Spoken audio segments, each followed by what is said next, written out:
How do you drive innovation and challenge the status quo? Welcome to the Immerse Catalyst series in partnership with Lloyds Bank. I'm your host, Izzy Obeng, CEO of Foundervine. And in this 4-part series, we will be bringing you incredible founders who are defying the odds and shaping their industries in different ways. We'll be talking about the highs, the lows, the challenges, and that thing that keeps them driving forward. This week's guest is Sayce Holmes-Lewis, the founder and CEO of Mentivity. Mentivity is an incredible mentoring platform that helps young people thrive in education and beyond. So I am really pleased to be joined by Sayce Holmes-Lewis. You are the CEO and founder of Mentivity, an incredible platform that has been doing such amazing work supporting young people through mentoring to progress in education and beyond. You do fantastic work, but I don't know if many people know as much about your story and what led you to Mentivity as I think they should. So what's your story? Gosh, where do we start? Got to start where it all started, at Aylesbury Estate. South London. South London, Yeah. South East London, a very unique area. I love South London. I love London in general, but Aylesbury Estate, where I grew up, was a very unique area because it was located in between Peckham, Camberwell, and Elephant and Castle. So we were kind of like no man's land to some degree because most people identified with Peckham, Camberwell, Elephant and Castle, but it was like Old Kent Road. You know, who's from there? But it was a very unique estate, a very mixed cultured estate, very, very diverse. And I learned a lot living on the Aylesbury Estate. Very, very powerful area, but it really is part of my identity in terms of who I am. And if I could choose to grow up on the estate again, I would definitely be there again because it taught me how to be prepared for life, be resilient, and how to work with people from other backgrounds, but also a true sense of community. And that was an extension of my family unit. My mum was all about community and family, and that was reflective on the Aylesbury Estate. So it was a very unique area, and it shaped me in so many great ways. It's unusual, I think, to hear people saying that they would go back to live on the estate they grew up in, particularly where, like a lot of estates in London, there are challenges around kind of violence and that kind of thing. Yeah. But you feel like your upbringing has really kind of shaped who you are in so many ways. And I know education was a big part of your household, and you had a lot of strong role models in your life who guided you in different ways. Yeah.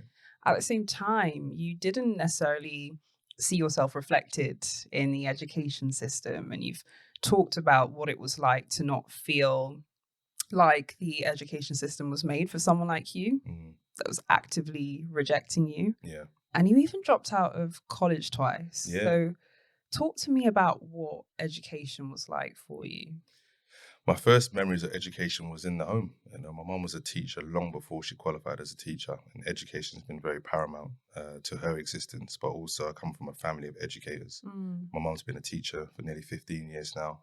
She took her degree after having the last of the 7 children. So I'm the oldest of 7. And when she qualified as a teacher, it was inspirational for me. But also, as I said, I come from a family of educators. Auntie was a senior lecturer at Canterbury Christchurch, cousin, senior lecturer. Many of my family worked in education, and I loved education because it was fun in the home. But when I went to school, it was totally different. It was totally different from my culture and what I've been taught about my history. So learning about history, I was intrigued about it, but it wasn't reflective of who I was. So quite quickly within education, I started to question myself and my place in the world. And that was a question that was never answered for me in my childhood. And I was rejected in education in the sense that because I found the work too easy and it wasn't stimulating, I just became mischievous and I wasn't really challenged within education. And not many teachers took the time out to understand me and understand my cultural kind of background and what I was struggling with in terms of school. But yeah, I was rejected really in education first and foremost. And then I went to secondary school and it was just like, what is this? I went to Kingsdale School in South London. At that point, it's probably one of the worst schools in London. We had security guards at school, and it was a difficult environment. But again, I would go through it all again because it was reflective of the world around me. And the world was rejecting me in every facet of society. So I didn't really have a place in society, and I was trying to find myself. But at the age of 8, my dad left the household, and that that broke my heart, when he left the household, because I was the oldest, and then there was a lot of pressure on me from my younger siblings at the time. It was three of us, and I was trying to find my way, and I didn't have that guidance and support from the man that I idolized and loved.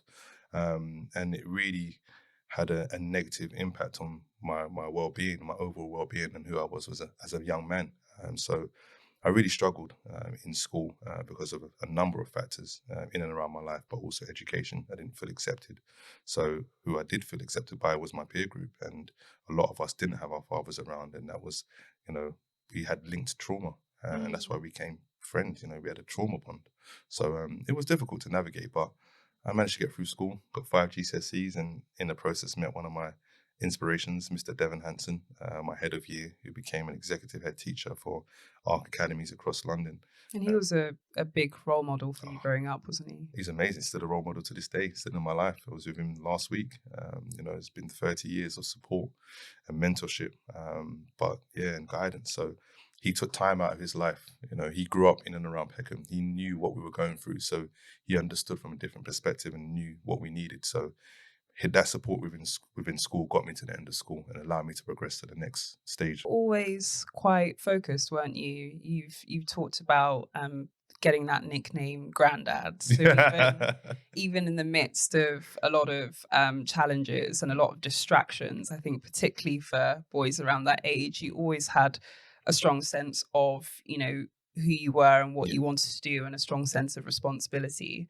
I think that I can just see how that's influenced Mentivity, and I'd love to hear more about what you actually do at Mentivity and the kinds of young people that you support. Yeah, I think you hit the nail on the head. I'm a person, I'm either all in or I'm out. I don't do things by halves. And if I want to do something in my life, everybody will know about it. And I will do everything in my power to make it a reality. And I've always been very determined and very optimistic. And I think without optimism, you can't reach your goals because you're going to get serious knockbacks. And I've had lots of knockbacks in my life where a lot of people I've seen around me haven't recovered. So that resilience was really in part from my environment, growing up in a council estate, as I said, being rejected in society, racism, from the age of 8, and just understanding that I was different and people were going to treat me different because of the color of my skin and my background. So my resilience was building over and over again. But at the time, I felt like it was an ongoing problem and never ending struggle. But it allowed me to see the good in situations that other people wouldn't, because I always believed things will work out. And that was something that was instilled in me by my mum, because she had to be optimistic. She was a single parent on the council estate, that stereotypical, what people may say, but she was unique, and she was optimistic and she always made things happen. So I learned that from her. So she's a massive inspiration behind Mentivity, because education has been paramount in my life, but also being a good person and being part of a community and having a cultural identity. That was something which is important to me. So that support from my mum, Mr. Hanson, was instrumental in my development. And I wanted to recreate that for young people. And that's where Mentivity was really born in my mind. And also my other mentors, Abdullah Ben Kamal and Mr. Stan Etheridge as well, two of my football coaches. And without them, I wouldn't be doing what I'm doing today, working with young people. So they were the people that, really allowed me to create Mentivity and create this service for young people, to allow them to dream, and allow them to flourish and be optimistic within life. So, Mentivity is a mentoring organization founded in 2016. Became very disillusioned working in the youth sector. I nearly left, went into in-house recruitment at a reputable bank. But I decided, you know what, it's not for me. My soul doesn't take to it. So I was made redundant 3 months before founding Mentivity, and I didn't know what I was wanting to do or wanted to achieve. I just knew I didn't want to work for anybody else. So I did that and got my first contract in February 2016 at a pupil referral unit I worked at in Peckham. And what we do is really just one-to-one mentoring, supporting young people, linking their careers to their passions, because when you're passionate about something, that motivation is intrinsic. And you don't need to be motivated when you have to get up at 5 a.m. in the morning to go and train or go to work or go to university. So we try to use that passion as a vehicle for progression and changing the trajectories of young people. So I think on behalf of the community, I have to say I'm really glad he didn't get that job. I think Me too. I think it's worked out. Yeah, just a So little. so their loss, our gain. Um, it's really interesting the model that you've built, and in order to deliver the kind of work you do, you need to get lots of different types of organizations on board, supporting, partnering, collaborating in Yeah. different ways. You talk about speaking truth to power Mm, and saying the things that other people don't want to say. mm. What does that mean? It means everything to me. I've always been a rebel. I've always been someone that will speak up when I see injustice. I was always someone that was outspoken about certain things that I believed in. Sometimes not in the most positive way, but I've learned how to articulate myself better over time, and I've grown within myself and invested a lot of time in myself. But I think it's been really important, just to progress, continually in life, because where I come from, a lot of people don't progress and are left by the wayside. So for me, it's really about just focusing on what I can provide to the community, but also being an advocate for young people and people that don't have a voice. Because for far too long, I didn't have a voice. I didn't understand what the structures and systems in place around me and how they were oppressing me and how they got me to the same critical juncture that so many other Black men in South London and beyond were reaching, and I feel it was either prison, progression, or death for some people. And the system was doing what it had to do, and we got to the same juncture. So I started to realize you're going through the same thing, you're going through the same thing, lack of opportunity. And now that I'm in a place where I can speak and speak my mind and speak the minds of other people and support their visions and what they're feeling and shine light on situations where people are being oppressed or discriminated against by, whether it's police or different systems, I have to speak up, because I've been blessed to be in this position, but without the community, I wouldn't be here. I completely hear you on that. I completely hear you on that. And I often think about my journey building Foundervine and, what really motivated it. And often I talk about, working in the corporate sector and feeling disillusioned Mm. and seeing a need Yeah. in the community that I could fill. But maybe what I talk about a bit less is growing up with two older brothers Mm. and watching them navigate what it meant to be young Black men growing up where we did. I grew up in Tottenham, so not too far I from used to rave in Yes. Not too far off and from what it sounds where you grew up. And Mm. there was a lot of Yeah. distractions, a lot of opportunities to use that energy in ways that weren't always helpful. Yeah. And a lot of young men often get caught up in things that they shouldn't. So when you talk about the young men that you support and what they're going through and seeing yourself reflected in them, it'd be great to hear some of those real stories of young people you've supported. Can you share any? Yeah, I think to touch on Mark Duggan, the killing of Mark Duggan was the catalyst for so much change. And I think it raised the conscious awareness of so many people in terms of the police and what they've done routinely for years in terms of state-sponsored oppression.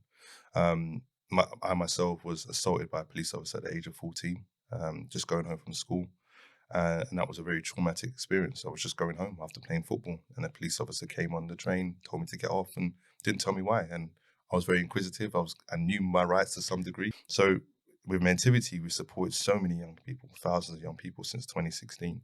But there's one story in particular that stands out. There's a young man called Raheem Barton that I worked with from the age of 8, long before I founded Mentivity, when I was working for Suffolk Council as a full-time coach. And I was coaching a rugby session, and this young man just wasn't listening. And I looked at him, he was about the age of 8, and I looked at him and I says, "You come here, why are you not listening to me?" He said, "I don't want to do it, I don't like rugby." And I said, "Listen, you're here and you're going to do the session." In that moment, I saw myself as an 8-year-old. When my dad left the household, I saw how vulnerable he was, how angry he was, and that he needed that support. And after time, I realized that he was a Scorpio. I'm a Scorpio. We're both very stubborn, very, just strong-minded. And I just saw myself in him. And I worked with him extensively for nearly 10 years before he was unfortunately shot and killed at the age of 17 on the 5th of May. And he was actually with me on the day. that he was killed. He was coaching at my football club, City of London FC, that my brother founded. And we made a breakthrough on that day because we had sent him to Jamaica because he was at risk of harm. And he came back, and within 3 months of returning from Jamaica, he was killed. And on that day, we made a breakthrough. We paid him £15 for a 45-minute session. He was struggling with his hay fever, but he got through it, and he put on the best session he ever put on. And at the end of the session, he was lying down. It was a hot day in May, and he was on the AstroTurf, looking up at the sky, and he said, "You know what? Love for that, you guys." And I said, "What?" He says, "Love for that." So I love you guys. So I used to tell him all the time. And the first time I told him that, he says to my brother Tyson, "Is he all right? Like, does he like boys or men or something? Why is he telling me that he loves me?" I'm like, "Because I love my young people in my community. You know, it's important to tell young people that." So when he said that on the day, I realized that it was a breakthrough. And he was like, "I just want to live with what you guys are doing. I want to work with Mentivity. I want to become an architect. I want to realize my dreams. The people in the streets, they don't love me. You know, I don't have a future. So I need to change my life." And we made a breakthrough on that day. And I was like, finally, after nearly 10 years. And the night before, he lived on the Brandon estate, and there were some shots fired on the estate, and we knew what had happened. So we said, "Look, if you want to go out on this day, during the day, come out with us because we know what's going on." He said, "Yeah, yeah, no problem." He went out, didn't tell us. Got a call 5 hours later, Raheem's been shot and killed. And that broke my heart, you know, because that I saw him as a son, as someone that I could have saved and supported. And when his life was taken, I felt like I had failed. I felt like society had failed, and I was very angry that I couldn't save him. And I really struggled with that. And that's what led me to therapy, you know, because I realized there was a lot of trauma at play within myself, but also in our communities, because young Black boys taking the lives of other Black boys, I feel that's based on self-hatred, because they don't actually like themselves, they don't value themselves, and they can easily take the life of someone else that looks just like them because of how they feel about themselves, and that's reflective of that anger that they have. So when that happened with Raheem, it just made me more motivated to support more young people and prevent that from happening. But I'll never forget Raheem, you know, because he was such an integral part of not only Mentivity in our formative years, but also just I realized the magnitude of the issue we have in our communities in terms of violence and lack of opportunity for young people. So yeah, Raheem was a very difficult situation, but it's not all doom and gloom. You have a lot of young people doing great stuff. A young lady called Juliet hated education, just like me, hated education, on the verge of permanent exclusion at her school in South London. And she loved football, to play football with the boys all day. Really, really good player, but she didn't like learning. But I said, "If you want to be a professional football player, you've got to learn on the pitch, right?" She's like, "Yeah." So you've got to be receptive to learning, both in education and on the pitch. And if you do that, you're going to flourish just like I did. And fast forward now, she's representing Brighton Women's, West Ham Ladies. She represented Nigeria under 20s. She hated education so much, but she just enrolled into university at the University of East London, and she's studying sports journalism, of all things. So I'm very, very proud of Juliet, and that's where we use the passions of young people to help them navigate and experience success in other areas of their life, because we don't experience success in our communities too often. So it's important that we hyper focus on that success and allow them to become successful young people. Those are two really powerful stories, and thank you for sharing. Firstly, No problem. I think with both Raheem and Juliet's story, we see brilliant young people who, with the right support, the right guidance, and with the belief that someone genuinely cares about them, Exactly that. you can see what they're capable of. Mm. Can you tell us about the Raising Aspirations project? Oh, gosh, that came out of COVID, the first lockdown. It was an idea that we had. We were working with one of our biggest funders, a big financial institution, and we were about to roll out this delivery in schools, and then COVID came. And then I was like, right, what are we going to do? You know, we never embraced technology in terms of working with young people, because our work's about face-to-face contact, you know, with young people. So we had to incorporate Zoom. And then I felt my age at the time when I had to use Zoom. I was like, what is this? You know, how are we going to engage young people? And we used Zoom to run the Raising Aspirations project, which was actually creating a visible and viable pathway for young people into this financial institution, but also understanding the journeys of people that look like them from that institution and having that dialogue and that access. And it allowed those young people to dream, even though they were in lockdown and were really struggling. We engaged nearly 125 young people across 2 iterations of that in 2020, and that was a precursor to us being funded by our biggest funder at currently. So it's important to showcase progression for young people, and that they can get into rooms and spaces that they wouldn't even dream of, and even for me working with this institution, it's been a great journey. I've been outside my comfort zone. So yeah, it's been a really good project. Out of that, we've got 3 young people who've got their own business now. One is a photographer, and she's doing a lot of work for really prominent brands, and really, really proud of her. So we gave them hope in that moment, but they also gave us hope because they turned up every single day. We had a young man on the call that we didn't realize who was in Lagos, he's in Nigeria. And it was only to the last day in the celebration event when we ordered pizzas. We said, "Oh, everybody send your addresses." And he said, "Oh, I'm in Lagos." And everybody laughed like, "All right, whatever, mate." And he said, "No, I'm serious. Look, I'm in Nigeria." We was like, "No way." So we were reaching young people that weren't even in the country at that time. And that's the power of technology. So the Brilliant. Raising Aspirations project was a real, real success. So Brilliant. yeah. And what a powerful story and a journey that you've been on. I want to talk more about starting businesses, your journey as a founder. Um, Running a business is tough. It is stupid. Why don't you just get a job? Oh, It is mate. tough. It's like jumping out of a plane with no parachute. That's what it's like. Absolutely, absolutely. And I think there's a maybe more of a glamour we put in our kind of hustle culture Yeah. around, starting a business, Yeah, living it's life on great. your own terms. Yeah. But they're not talking about the spreadsheets at that moment. They're On a not, Sunday night. they're not talking about going from a 9 to 5 you find stressful to going to a 10 to 9 to 10. 9. Yeah, yeah. And you've managed to build an incredible network, and as I've mentioned, kind of work with some of the biggest institutions in the world to deliver what you do. So talk us through your own experiences running a business, and kind of what the kind of biggest challenges have been in terms of starting Mentivity.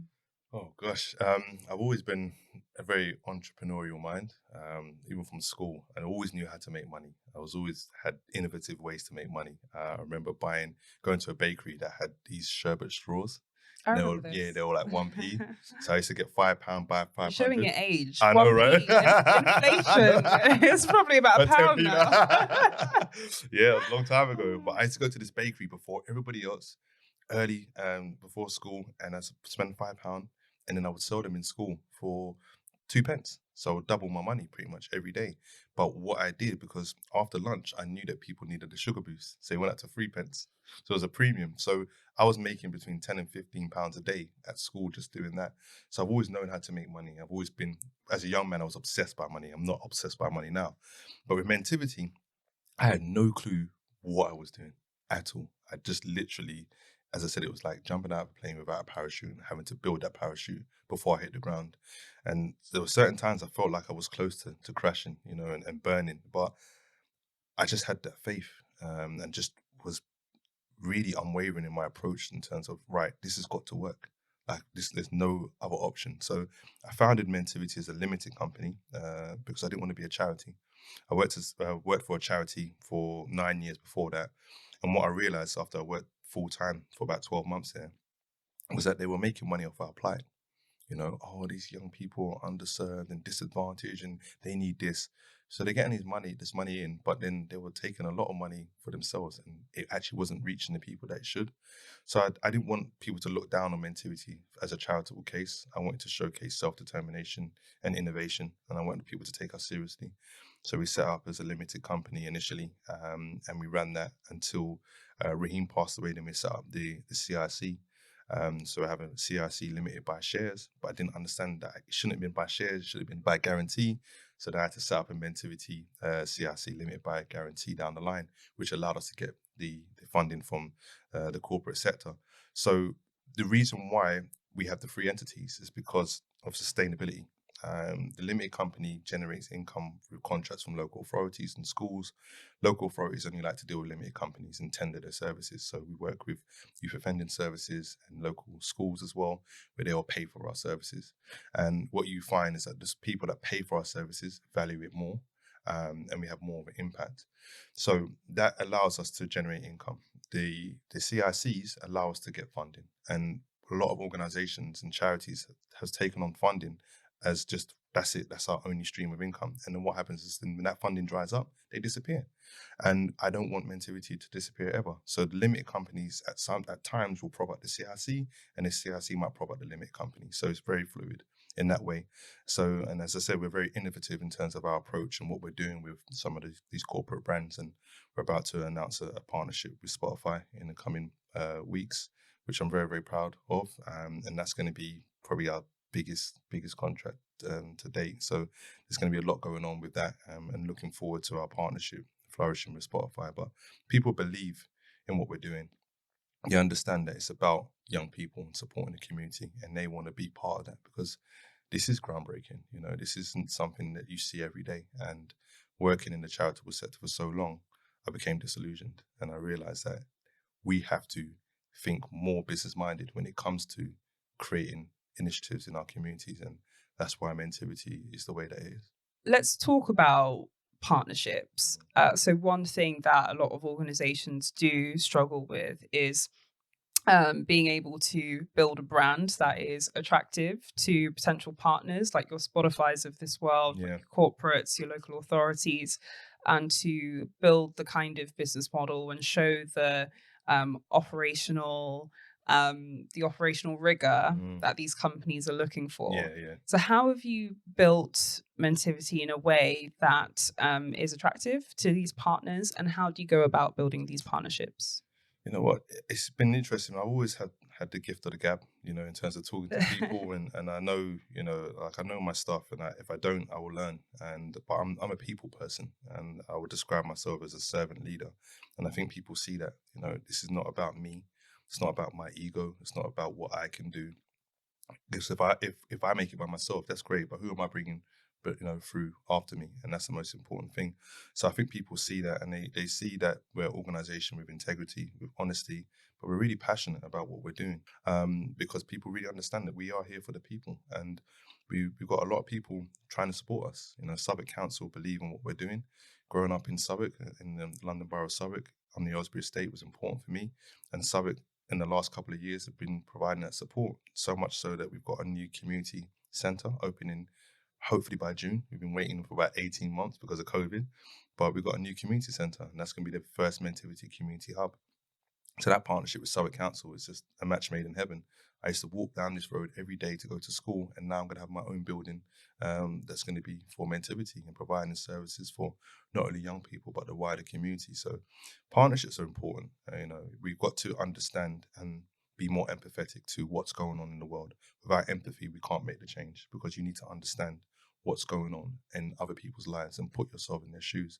And once you're able to do that, you can see that you are privileged in whatever way. And I feel like I'm very fortunate and very privileged to be doing what I'm doing.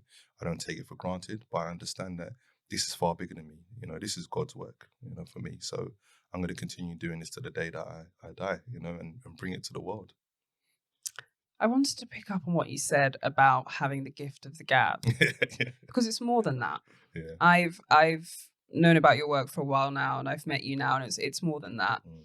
I I was speaking recently about personal branding and the importance of personal branding as a leader generally, but also as a leader in the kind of spaces that we're in. And you've mentioned that kind of servant leadership that you have and being very people centered in what you do.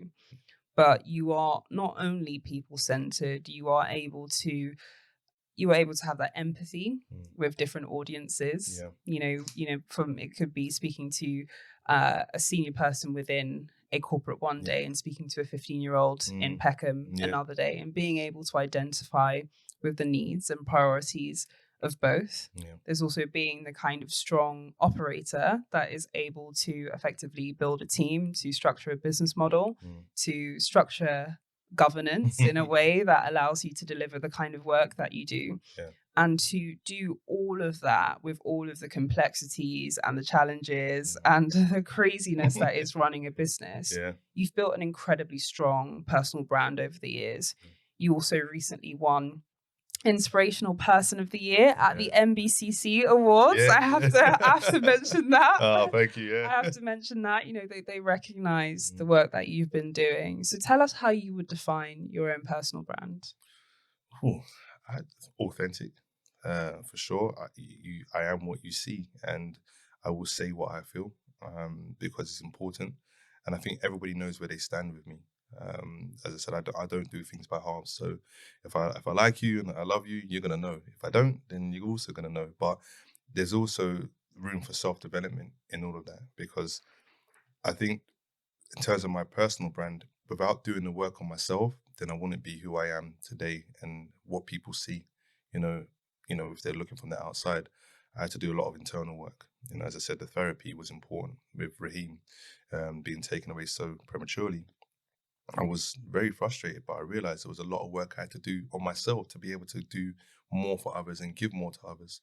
So therapy for me, as a black man, as a black Caribbean man, that was taboo, talking about your feelings and emotions. And I'm highly emotional, highly sensitive. So I've had to suppress that for many years.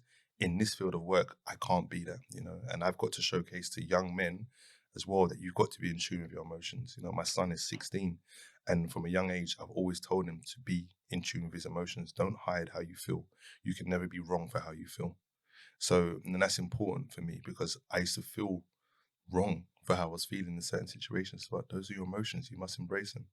So building the brand and my own personal brand has just been organic, to be honest. And as I said, authentic, because I don't have anyone doing my PR. I don't have anyone doing, anything. I've just done it pretty much myself. I had a little bit of support in 2020, but other than that, I've just done it myself. And I know I'm at the time now where I've got to branch out and do that. But I just want to work on my terms. I'm trying to be cool and calm and collected. I'm trying, but I'm pretty in awe of you. Oh, I appreciate that. And I don't say that to flatter you at all. I say that from a genuine sense of admiration. Thank you.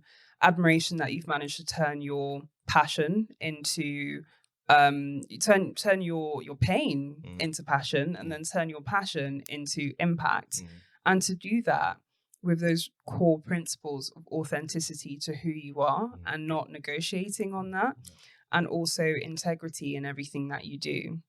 And it's a very, very, it's just such a brilliant thing to be able to stay relevant and interested and empathetic to the challenges that the people who come through and need your services have. Yeah. And to also be thinking about how you can change the institutions around you by sharing that knowledge with industry. And there's just so much going on there. So I have to say, I appreciate that. I'm so impressed. And I kind of just want to just give you everything to carry on doing this amazing work. But the flip side of it, so you are someone who gives so much of yourself, literally pours so much of yourself out into the work that you do. Yeah.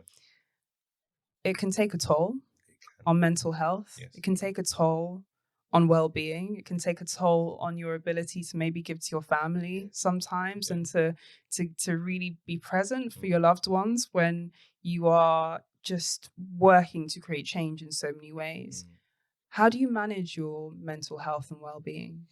Well, I've spoken about therapy, but also, even though people will see me as an extrovert and they've seen me in my whole life as an extrovert, I think as I'm getting older, I'm becoming more of an introvert, because I'm starting to recover at home. I love being at home. I've just got engaged in December last year. Congrats. Oh, thank you so much. She's an amazing woman, changed my life. And I think the balance is important, because, as you said, we can give so much to the point where we burn out. And I actually burned out in 2019, and I was probably at my lowest level ever, because I was giving so much to people that weren't giving enough to me, but also I wasn't paying attention to the things that I needed to work on, and hence why I went to therapy.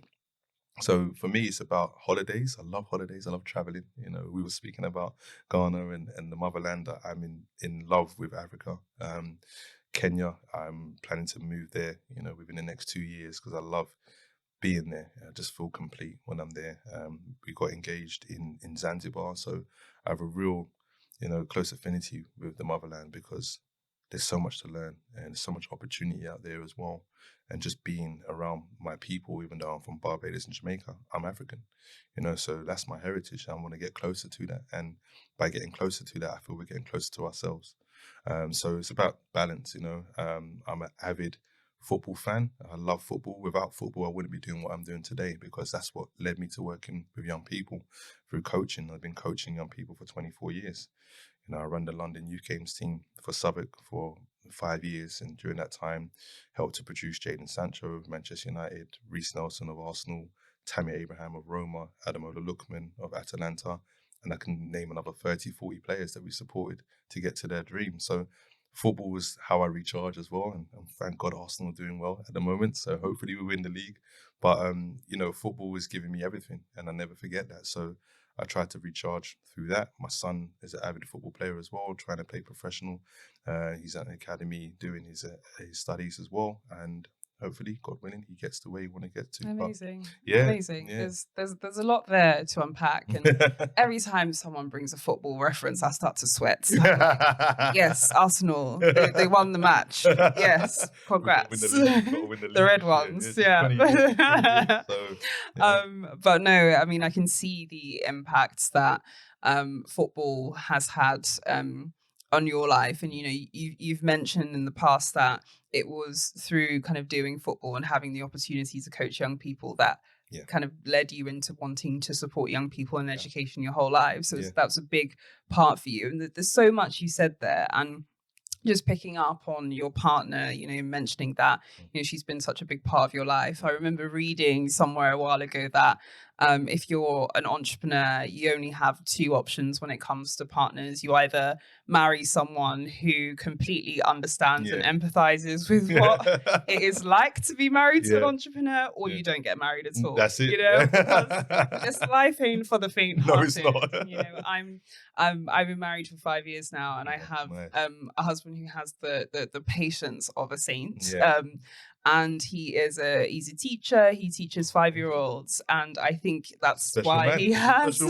That's why he can manage me, because he has patience for 5-year-olds. And there's so much going on in that, and so family becomes so important. Partners become so important. In all of that, you've mentioned taking that time out to relax and recharge and all of that kind of stuff. When it comes to your future aspirations, because I absolutely know that it doesn't stop with Mentivity. You've been doing so Who told you? But I know just based on everything I've heard about you so far, that there's so much more coming from you. And I'm genuinely, authentically quite excited about what you do next. But tell us about what that might look like. Well, it's taken Mentivity global. As I said, we've done some work in Uganda.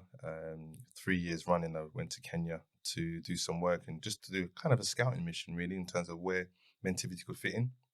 So Mentivity Africa will definitely be coming, and that's a real obsession for me.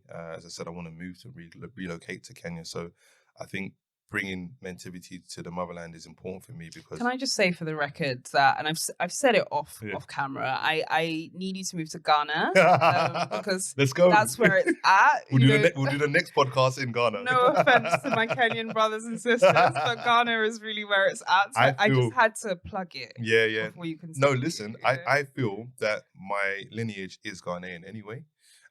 With a little bit of East African, because I could understand a bit of Swahili when I was there, and I was like, how can I understand this? So deep down, I think it's there. But Ghana, I know, is a very close... So let's think about this strategy. Yeah.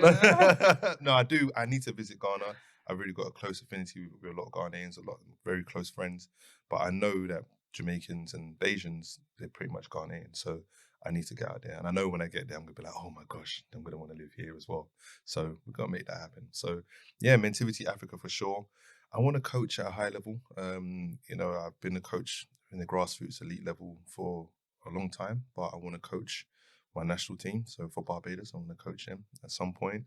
I want to do other things, I want to become a yogi. I want to do, because I love yoga. So that's keeping me young. And, we've brushed on the fact that we need to support young people in monetizing their passions.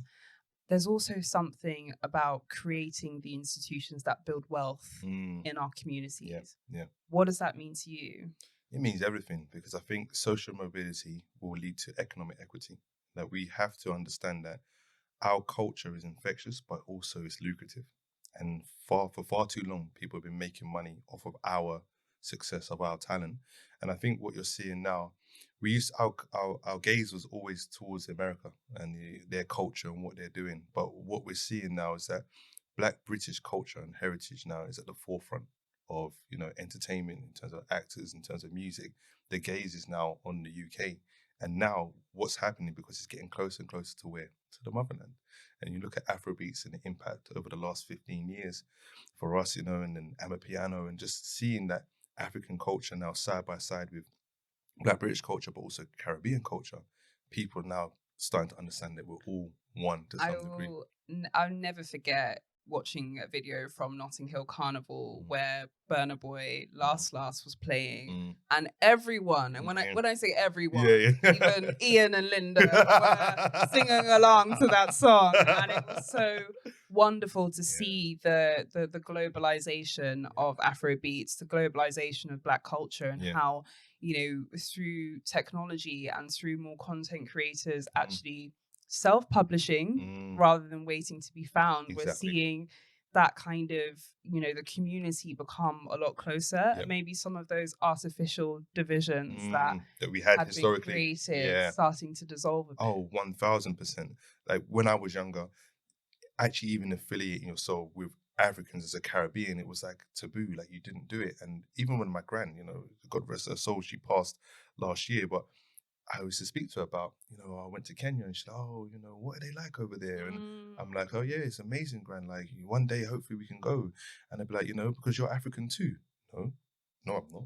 I'm like, yes, gran, you originate from Africa. We all do. And even her and that generation, because of the division that was created in terms of Africa and the Caribbean and, Black culture, like people were ashamed of their heritage, and we're not seeing that now. We're seeing people being very proud of African culture, and it's not Black culture, it's African culture. This is African music. This is all stemmed from the motherland, but in the diaspora now has honed it in different ways based on their different cultures. So I think commodification is important, like going back to the Sunday League and football and content creation, all that stuff, Mandem on the Wall with Percy and Javan. Javan's doing great things in the United States. Percy had a breakout role in his film last year on Netflix, which was #1. Incredible to see that. Oh man, I literally got goosebumps as you said that, because I do remember watching that. Yeah, phenomenal. Seeing that them on that Netflix show, I just thought it felt like my win. Yeah, exactly that. And Percy and Javan are just very clean-hearted, amazing people,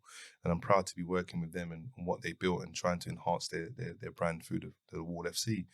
So I think it's important that we can modify what we're actually producing.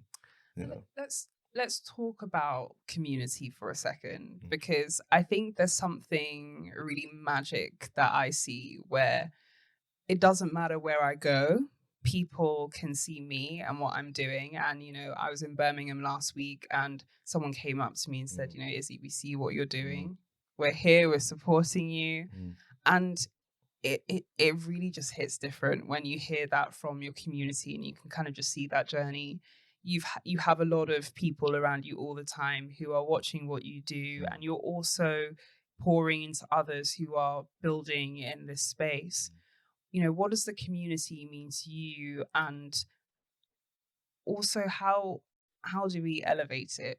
And I say that because I think sometimes we have the challenge of a lot of people perhaps feeling like they're fighting over the same resources, or have challenges breaking through, or maybe feel like there are gatekeepers, and there are kind of different challenges when it comes to building and unifying community. But what's been your experience of building a community around you? It's been beautiful, I'll be honest with you. I love the community, and I don't just restrict it to the Black, African, Caribbean communities. It's about London being a melting pot of culture, and I love living in London because of that. And community means everything to me, because without the community, I can't do the things that I'm doing. And I think it's important to showcase that we can come together for collective goals. I think we need to understand, with all these organizations and people, we need some sort of advisory board in terms of the direction that we're going. And if everyone is working towards this goal, everybody has to play their part. And I think once everyone has their part to play, and they identify themselves with this movement, then everyone's going to feel valued. And if everyone feels valued and motivated, then we're going to see the changes that we haven't seen in our societies that we do want to see. I feel like after COVID, a lot of young people didn't see a future and are really struggling with that. And I think that we're not going to see the fallout and the effects of COVID probably for the next 2 years. I've seen, I think we'll really peak in terms of mental health and in terms of young people really struggling because they feel isolated. So I think we really need to understand that we've all got to do the individual work on ourselves, which is important to prepare ourselves to be part of a greater entity. And once we understand where we're going and we can move towards that, I feel that we will liberate ourselves from a lot of the oppression that we're facing after the killing of George Floyd. There was an outpouring of grief and empathy, not just from the African diaspora. It was from people that hadn't seen what we've been experiencing every single day for our lives, for hundreds of years. When people talk about racism, like, oh, that doesn't still happen, 70s, 80s. I'm like, no, I'm telling you what's happened now, and you're actually telling me that this doesn't happen. That's where, we struggle because there's a lack of empathy. So I think now because of COVID, there was a collective outpouring of empathy for people from different backgrounds because they realize, wow, this is what you're actually going through. And one of the most powerful things I found since the George Floyd moment was the fact that beforehand, I think a lot of people would say that, you'd say something and oh, it's anecdotal, we don't have the data to support that. And unfortunately, institutions, government, they work on data. Yeah. If there is not data, they are not interested That's in it. Yeah. And so we've had this preponderance of reports and, different pieces of writing and projects that have like added data to the issues that we've been talking about. Yeah. For time. and I think it's opened new conversations that didn't exist before. And so, one thing I love about this conversation is that we've touched on a lot of different elements of business modeling. You've built a really clear value proposition. You've got clear target audiences in terms of the institutions and the businesses that you work with. You've touched on leadership and having the right style of leadership. You've touched on your personal brand. You've touched on governance and setting up the right company structure.